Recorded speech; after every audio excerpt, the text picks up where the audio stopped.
네, 이 문화체육관광부가 올해부터 새로운 문화체육관광 정책으로 이 청년과 취약계층, 기업, 지역을 중점적으로 지원을 하고 있습니다. 특히나 이 청년을 대상으로 문화예술 패스를 지원해서 여가 활동 부담을 낮추고 또 청년들이 창의적인 역량을 펼칠 수 있도록 문화예술 분야의 창업과 취업의 문을 넓힌다고 합니다. 여기다 일부 지자체는 별도의 지원 방안까지 마련을 했다고 하는데요. 오늘은 이 소식 자세히 알아보도록 하겠습니다. 나은내일 연구원 이승진 이사 전화 연결돼 있습니다. 이사님 안녕하세요. 네, 안녕하세요. 자, 이 청년 지원 문화 예술 패스 정책은 이 이른바 K 컨텐츠의 성장과도 관련이 상당히 있어 보이는데 이게 어떤 내용을 지원한다는 건가요? 네, 문체부가 올해부터 이 성년이 되는 청년들 16만 명을 대상으로 문화예술 패스를 이제 시범 운영한다 이렇게 밝혔는데요. 해당 청년은 문화예술 패스로 연체대 15만 원 한도 내에서 자유롭게 이 순수 예술, 주로 뭐 공연이나 전시가 되겠죠. 네. 이는 이제 공연 전시를 이제 관람할 수 있다고 하고요. 이를 통해서 이 청년의 경제적 부담을 낮추고 동시에 문화예술 현장에 새로운 수요를 창출할 수 있을 것으로 기대하고 있는데요. 이 말씀처럼 이 K 콘텐츠 개발의 주체가 좀 더 많이 등장할 수 있도록 하겠다는 것으로 읽힙니다. 네. 자연스럽게 또 이 문화 예술 분야에서 이런 청년 창업 지원까지도 연결해서 좀 확대해 나갈 것으로 보이긴 하는데 이게 좀 어떤가요? 네, 그렇습니다. 이 지원과 함께 이 전통 문화 산업, 청년 창업가를 또 발굴하는 오늘 전통 창업 대상을 초기 창업 기업에서 도약 기업까지 확대하고 이 전문 창업 기획자를 통해 이 교육과 상담, 또 홍보, 또 판로 개척, 투자 유치처럼 이 맞춤형 창업 보육 서비스를 제공한다고 하는데요. 초기 창업 기업은 창업 후 1년에서 3년 차까지 최대 3년간 1억 원을, 또 도약 기업은 창업 후 4년에서 7년 차까지 최대 2년간 1억 4천만 원을 지원한다고 합니다. 네. 이번 정부 정책이 또 청년들의 권리와 그런 역량을 모두 신장시킬 수 있는 그런 방안이 되면 좋을 것 같습니다. 그리고 또 우리 방송에서 소개했었던 이 문화누리 카드, 이 지원 역시도 좀 일부 변화가 있다고요? 네, 그렇습니다. 취약계층의 문화 향유 기회를 확대하기 위해서 기초생활수급자와 또 차상위 계층에게 제공하는 이 문화유리 카드 1인당 지원금을 현재 연간 11만 원에서 13만 원으로 인상한다고 하는데요. 이 장애인이나 고령자처럼 이 관광 취약계층의 여행 편의를 높이는 정책도 확대 시행한다고 하는데, 이 관광 취약계층이 끊김없이 관광 활동을 영위할 수 있도록 이 무장애 관광 연계성 강화 사업, 신규 번역 한 곳을 선정하고, 또 이 보훈군의 법주사라든가, 또 춘천시의 이 사막산 케이블카처럼 이 열린 관광지 30개소를 추가 조성한다고 하는데, 현재는 이 열린 관광지가 전국에 162개소가 운영되고 있습니다. 네. 자, 이 윤석열 정부는 저소득층과 또 취약계층에 대한 복지 정책을 뭐 한층 더 이 강화시켜 나가는 것 같은데 어떻습니까? 네, 맞습니다. 이 저소득층 유아와 청소년 또 장애인의 이 스포츠 활동의 부담을 완화하는 지원을 좀 더 강화하고 있는데요. 이 지원금과 지원 인원을 이제 확대해 나가는 거고요. 작년에는 이 저소득층 유아와 청소년 9만 2천 명, 또 장애인 1만 4천 명을 대상으로 월 9만 5천 원씩 지원했던 이 스포츠 강좌 이용권을 올해 들어서는 유아와 청소년은 12만 명으로 2만 8천 명을 더 늘려서 월 10만 원씩 5천 원 더 인상을 했고요. 장애인 같은 경우에는 2만 명으로 6천 명을 더 늘려서 월 12만 원 지원을 하는데 종전보다 1만 5천 원이 인상된 것으로 나타났습니다. 자, 그리고 이 K 컨텐츠와 관련해서는 좀 어떤가요? 네, 정부는 이 K 콘텐츠가 세계 시장에서 좀 더 위상을 견고히 할 수 있도록 투자 대상에 대한 제한이 없는 이 전략 펀드 조성을 새롭게 추진한다 이렇게 밝혔는데요. 이 정부와 이 콘텐츠 분야 민간 기업이 공동 출자해서 총 6천억 원 규모의 펀드를 조성하고 이 세계 시장을 공략할 이 대형 콘텐츠 제작을 지원한다고 하고요. 아울러서 이 영상 전문 투자조합 출자를 80억 원에서 250억 원으로 확대하는 등 이 K 콘텐츠 펀드 출자를 1,980억 원에서 최대 3,400억 원까지 확대한다고 하는데요. 이를 포함해서 이제 올해 국내 콘텐츠 시장에는 1조 7,400억 원 규모의 정책 금융을 공급한다고 합니다. 네. 이 국내 컨텐츠 시장에 무려 1조 7,400억 원이나 풀리게 되면 아무래도 컨텐츠 업계의 자금난에 또 숨통이 크게 트일 것으로 보이는데요. 이 정책 금융과 함께 지원되는 방안이 아무래도 세제 혜택일 것 같은데 이건 어떤가요? 네, 그렇습니다. 이 영상 콘텐츠를 제작하는 기업에 제공하는 이 세 공제 규모도 세계적인 수준으로 이제 높아진다고 하는데요.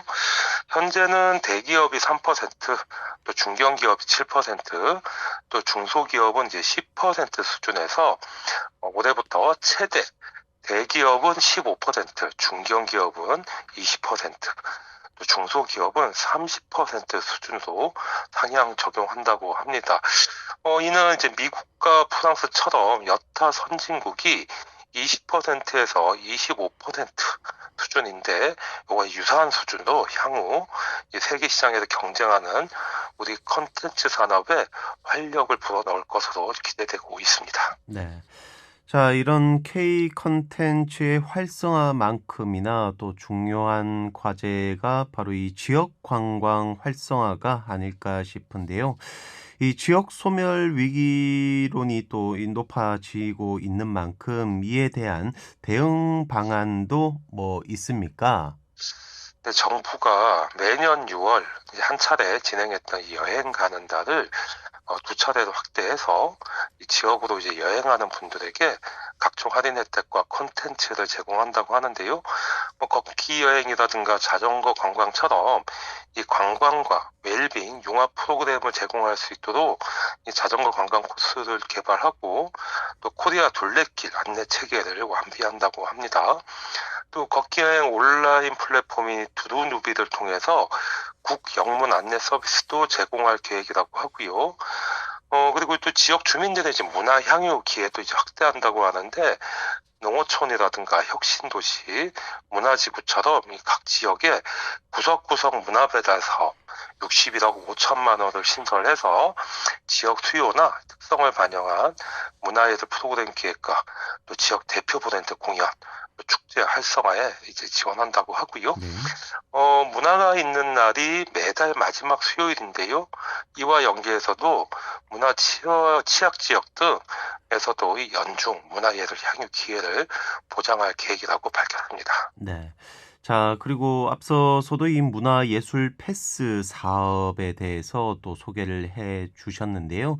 일부 지자체 같은 경우는 또 별도의 청년 지원 정책을 추진한다고요. 네, 이 말씀처럼 이 서울과 전남 등 일부 지자체에서는 이 청년들의 문화 향유 기회를 확대하기 위해서 이 별도의 문화 카드를 지원하고 있는데요.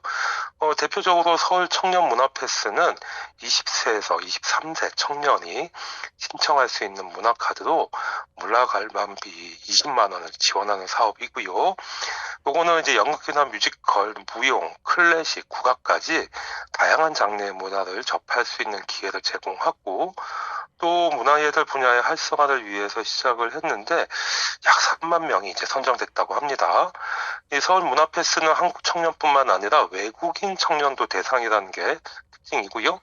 이 건강보험료 기준으로 기준 중위소득 150% 이하면 신청이 가능하다고 하는데 최초로 지원받을 때는 또 기준 중위소득 120% 이하여야 한다고 하고요. 그런데 이제 기준 중위소득 150%는 이 건강보험료를 적용해서 가구 원수 기준으로 살펴보니까 1인 가구, 그러니까 청년이 혼자 살 때는 월 소득이 334만 3천 원이면 가능하고요. 2인 가구는 552만 4천 원, 3인 가구는 707만 2천 원, 4인 가구는 859만 5천 원이기 때문에 사실은 대부분의 중산층 청년이 여기에 이제 포함된다고 볼 수 있는 거죠. 네. 선정 기준이 뭐 그 정도라면 아무래도 신청하는 청년들도 굉장히 많을 것 같은데 그럴 때는 어떻게 되나요? 그럴 때는 이제 신청자가 모집 인원보다 이제 많을 때 네. 얘기가 되겠죠. 이럴 때는 이제 1인당 건강보험료 부과 내역 평균이 낮은 청년이 우선 선정된다고 하고요. 일단 선정이 되면 공연예술 관람 지원비 1인당 20만 원을 문화이용권 카드로 지급받게 되는데 예매 건당 최대 7만 원 이내에서 사용이 가능하다고 합니다. 네. 자, 이건 또 서울이고 이 전남 같은 경우는 사업이 어떤 내용인가요?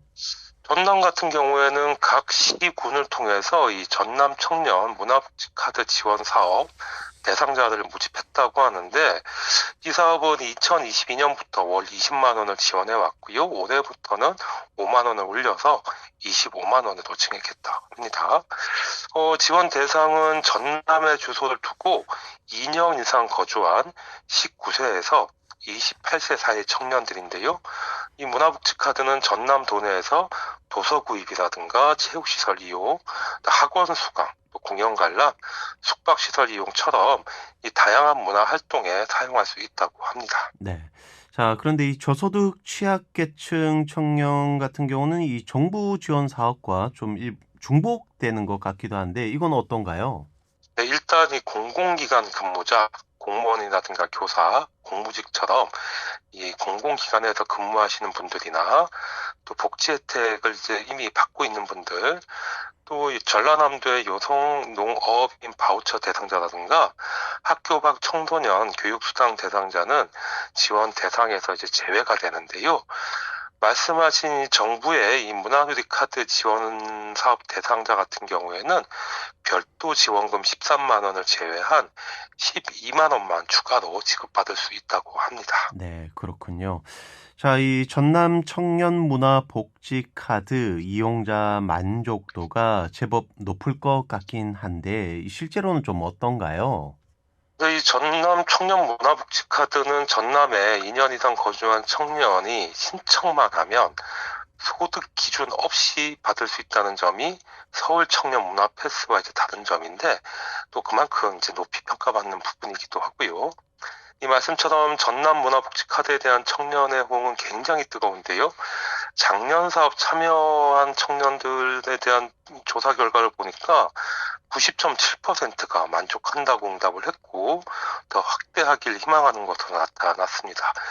이에 이 전라남도는 청년들의 요구를 반영해서 올해부터 지난해보다 5만 원을 더 증액하고 사용처도 기존에는 34종 2만여 가맹점에서 38종 3만여 가맹점으로 확대해 나가고 있는데 여기에 굉장히 큰 호응을 얻고 있는 거죠.